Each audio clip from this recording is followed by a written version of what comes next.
जब पूरी मानवता एक है तो इतनी नफरत क्यों? आनंद मार्ग कहता है मानव समाज एक और अभिवाज्य है। कोई ऊंचा नीचा नहीं, कोई नीचा नहीं। सच्चा धर्म वही है जो सबको साथ लेकर चले। परम पुरुष मेरे पिता हैं, परम प्रकृति मेरी माता है और यह समस्त विश्व हमारा घर है। हर में पिता गौरी माता स्वदेश भुवनम त्रयम। जब यह भावना मनुष्य के भीतर जागती है तभी वास्तविक मानवता का उदय होता है। आज संसार में जितने भी संघर्ष दिखाई दे रहे हैं, जाति के नाम पे, धर्म के नाम पर, भाषा के नाम पर, राष्ट्र के नाम पर, इन सब का मूल कारण है संकीर्णता। मनुष्य ने स्वयं को छोटे छोटे दायरों में बांट लिया है। कोई कहता है मैं इस जाति का हूँ, कोई कहता है मैं इस धर्म का हूँ, कोई कहता है मैं इस देश का हूँ। लेकिन आनंद मार्ग का दृष्टिकोण इससे कहीं ऊपर है। आनंद मार्ग कहता है मानव समाज एक और अविभाज्य है। सूर्य जब प्रकाश देता है तो वह यह नहीं देखता कि कौन हिंदू है, कौन मुसलमान, कौन अमीर है, कौन गरीब। वायु जब बहती है तो वह सबको समान रूप से जीवन देती है। प्रकृति किसी के साथ भेदभाव नहीं करती। फिर मनुष्य क्यों करे? आज मानव समाज का सबसे बड़ा संकट बाहरी नहीं, मानसिक है। मनुष्य की चेतना संकुचित हो गई है। उसने अपने स्वार्थ को ही सब कुछ मान लिया है। इसी स्वार्थ से शोषण जन्म लेता है, इसी से युद्ध पैदा होते हैं, इसी से हिंसा और अन्याय बढ़ता है। आनंद मार्ग हमें सिखाता है कि हर जीव परम पुरुष की संतान है। जब सबका पिता एक है तो फिर यह भेदभाव कैसा? यदि एक ही परिवार के दो भाई लड़ने लगे, एक दूसरे को शोषण करने लगे, तो वह परिवार सुखी नहीं रह सकता। उसी प्रकार यह संपूर्ण विश्व एक विशाल परिवार है। किसी भी व्यक्ति, जाति या राष्ट्र को यह अधिकार नहीं कि वह दूसरों का शोषण करे। आज दुनिया में कहीं भोजन की अधिकता है तो कहीं लोग भूख से मर रहे हैं, कहीं अपार धन है तो कहीं जीवन की मूल आवश्यकताएं भी उपलब्ध नहीं है। क्या यह न्याय है? क्या यह मानवता है? नहीं।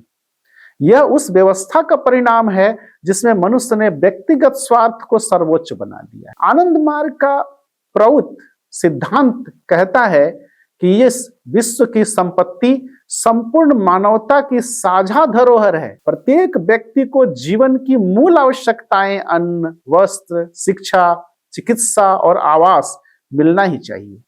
कोई भूखा न रहे, कोई अपमानित न हो, कोई शोषित न हो।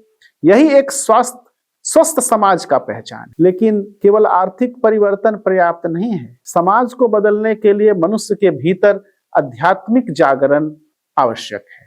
जब तक मनुष्य अपने भीतर प्रेम, करुणा और सेवा की भावना विकसित नहीं करेगा तब तक बाहरी परिवर्तन अस्थायी नहीं हो सकते। इसलिए आनंद मार्ग साधना पर इतना जोर देता है। साधना मनुष्य को भीतर से विशाल बनाती है। ध्यान के माध्यम से मनुष्य यह अनुभव करता है कि समस्त सृष्टि एक ही चेतना की अभिव्यक्ति है। तब उसके मन से छोटापन समाप्त होने लगती है, संकीर्णता टूटने लगती है और वह केवल अपने लिए नहीं बल्कि संपूर्ण मानव के लिए जीना सीखता है। आज के युवाओं के सामने एक बहुत बड़ी जिम्मेवारी है। यदि युवा केवल भोग और व्यक्तिगत सफलता में खो जाएंगे तो समाज का भविष्य अंधकारमय होगा। लेकिन यदि युवा नैतिकता, सेवा और आध्यात्मिकता को अपनाएं तो वे संसार को बदल सकते हैं। हमें ऐसे समाज की स्थापना करनी है जहां मनुष्य मनुष्य का मित्र हो, शोषक नहीं, शत्रु नहीं, जहां धर्म का अर्थ विभाजन नहीं बल्कि प्रेम और एकता हो, जहां राजनीति का उद्देश्य सत्ता नहीं बल्कि मानव कल्याण हो, जहां शिक्षा केवल नौकरी पाने का माध्यम न होकर चरित्र निर्माण का साधन बने, मानव मुक्ति का अवरुद्ध द्वार खोल दे। आनंद मार्ग का संदेश केवल किसी एक संगठन के लिए नहीं बल्कि संपूर्ण मानवता के लिए है। यह संदेश है आत्मोक्षार्थम जगत हिताय च, अर्थात अपनी मुक्ति और विश्व कल्याण दोनों साथ साथ होना चाहिए, तभी सामंजस्य बना रहेगा। यदि हम वास्तव में शांति चाहते हैं तो हमें अपने मन को बदलना होगा, हमें संकीर्णता से ऊपर उठना होगा। हमें यह समझना होगा कि मानवता एक है और सबका कल्याण एक दूसरे से जुड़ा हुआ है। सब एक दूसरे से जुड़े हुए हैं। आइए हम संकल्प लें कि हम जाति, धर्म, भाषा और राष्ट्र की संकीर्ण दीवारों को तोड़कर एक नए मानव समाज का निर्माण करेंगे। एक ऐसा समाज जो प्रेम, न्याय, सेवा और आध्यात्मिकता पर आधारित हो। यही आनंद मार्ग का आदर्श है, यही भविष्य का मार्ग है और यही सच्ची मानवता है। इसी से मानवता बचेगी, इसी से मानवता का कल्याण होगा। ह्यूमैनिटी फर्स्ट, धर्म फर्स्ट। नमस्कार।